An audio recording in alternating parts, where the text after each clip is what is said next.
ये मामला राजधानी दिल्ली की सीमा से सटे गुरुग्राम का है, जो ज़्यादा गंभीर है। गंभीर इसलिए है क्योंकि इस शहर को मिलेनियम सिटी कहा जाता है। ये भारत के सबसे कमाऊ शहर में से एक है, सबसे ज़्यादा टैक्स देने वाला शहरों में से एक शहर है। दुनिया भर की बड़ी कंपनियों के दफ्तर यहाँ मौजूद हैं। हर दिन हज़ारों विदेशी नागरिक गुरुग्राम आते हैं, यहाँ रहते हैं। इसे आप भारत के सर्विस सेक्टर और इंफॉर्मेशन टेक्नोलॉजी का गेटवे भी कह सकते हैं। लेकिन यहाँ विदेश से आए लोगों को दिखती है सिर्फ गंदगी।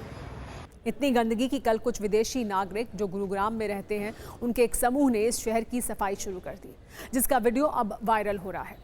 दरअसल फ्रांस और सर्बिया से कुछ विदेशी नागरिक गुरुग्राम आए थे, लेकिन जहां तहां गंदगी देखकर वो परेशान हो गए, जिसके बाद उन्होंने गुरुग्राम में सफाई अभियान चलाने का फैसला किया। उनके साथ भारत के भी कुछ युवा शामिल थे। इन लोगों ने गुरुग्राम के द्रोणाचार्य मेट्रो स्टेशन के पास सफाई की और स्थानीय लोगों से ये अपील की कि वो अपने पास के कम से कम 2 मीटर के क्षेत्र को साफ रखें। शायद हमारे देश के लोगों को इस तरह से सड़क साफ कराने के प्रतिष्ठा के खिलाफ लग सकता है, वो इसे छोटा काम समझ सकते हैं, लेकिन विदेशी नागरिकों को ये बिल्कुल बुरा नहीं लगा और उन्होंने इस स्टेशन के आसपास का पूरा इलाका साफ कर दिया। साथ ही साथ हम भारतीयों को अहम नसीहत भी दे दी। सर्बिया से भारत आई लाजा नाम की महिला ने कहा कि भारत एक अद्भुत देश है, लेकिन यहाँ के लोगों को इस बात की परवाह नहीं है कि उनके घर के बाहर क्या हो रहा है।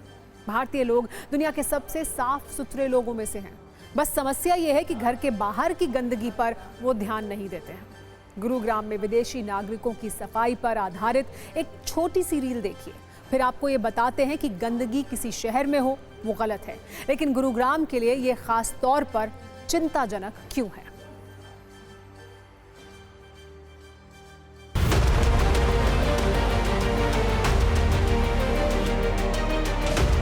You can see this land is beautiful. India is amazing, but the only problem is people need to take care of something that's also outside of the house. So Indian people are one of the cleanest people on the planet.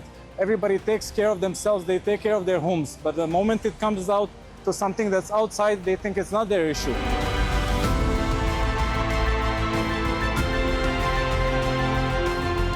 Yeah, of course, like मेरा India बहुत सुंदर है, लेकिन ये मलबा अच्छा नहीं है, so मेरा मलबा मेरा रिस्पॉन्सिबिलिटी है।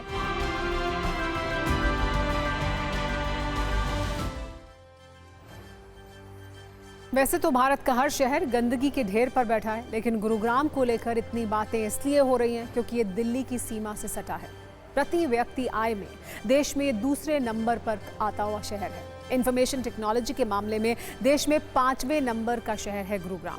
यहाँ फॉर्च्यून 500 कंपनियों के दफ्तर मौजूद हैं। ये हरियाणा की जीडीपी में अकेले 60% तक का योगदान करता है, लेकिन बदले में इस शहर को कुछ नहीं मिलता। बरसात के समय ये शहर वेनिस बन जाता है, जहाँ गाड़ियाँ नाव की तरह तैरने लगती हैं, नालियाँ झील बन जाती हैं। अभी पिछले महीने ही 2 घंटे की बारिश में गुरुग्राम में वाटर इमरजेंसी जैसे हालात हो गए थे। सवाल यह है कि यहाँ की नगर निगम करता क्या है। गुरुग्राम नगर निगम का बजट 1571 करोड़ रुपए है, जो बजट के मामले में देश के टॉप 10 नगर निगम में शामिल है। लेकिन ना तो यहाँ की सड़कें गड्ढों से फ्री हैं, ना नालियाँ बनी हुई हैं, ना फुटपाथ सही है, और कूड़े के बारे में स्थिति यह है कि फ्रांसीसी मूल की महिला मैथिडे अगर ने गुरुग्राम को सुअरों का घर जैसा कहा था। महिला ने सोशल मीडिया पर लिखा था, गुरुग्राम एक शानदार, आधुनिक, शांत शहर हो सकता था, वो बड़े कूड़े के ढेर में तब्दील हो गया है। लोग सोच रहे हैं कि बेहतर जिंदगी के लिए वो टैक्स दे रहे हैं, लेकिन उससे किसी और का महल बन रहा है। गुरुग्राम में इतनी गंदगी है कि जेट एयरवेज के पूर्व सीईओ जेट सचिव संजीव कपूर ने सोशल मीडिया पर कूड़े के ढेर की एक तस्वीर पोस्ट की थी और ये लिखा था, स्थिति पहले से भी बदतर हो गई है। शर्म की बात यह है, इस धरती का सम्मान है न टैक्स देने वाले नागरिकों का और ना ही पशुओं का। गुरुग्राम की स्थिति इतनी खराब है कि यहाँ की गंदगी से परेशान बिजनेसमैन सुहेल सेठ ने एक सार्वजनिक कार्यक्रम में दिल्ली के उपराज्यपाल से कहा था कि गुरुग्राम देश के लिए शर्म बन चुका है। आप गुरुग्राम को टेक ओवर क्यों नहीं कर लेते, ताकि इसे सरकार नाम की कोई चीज मिल भी जाए। गुरुग्राम सिर्फ गंदगी से जूझ नहीं रहा है, बल्कि ट्रैफिक जैम और मॉनसून में वाटर लॉगिंग से भी ये मिलेनियम सिटी मिसमैनेज सिटी बना दिया जाता है। बारिश होते ही ये शहर बाढ़ का मैदान बन जाता है।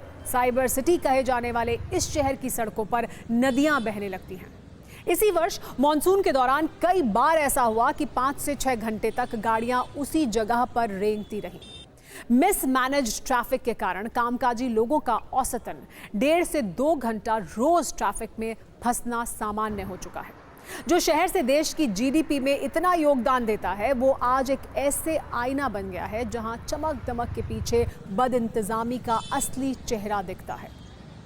अब सवाल है कि गुरुग्राम की स्थिति के लिए जिम्मेदार कौन है?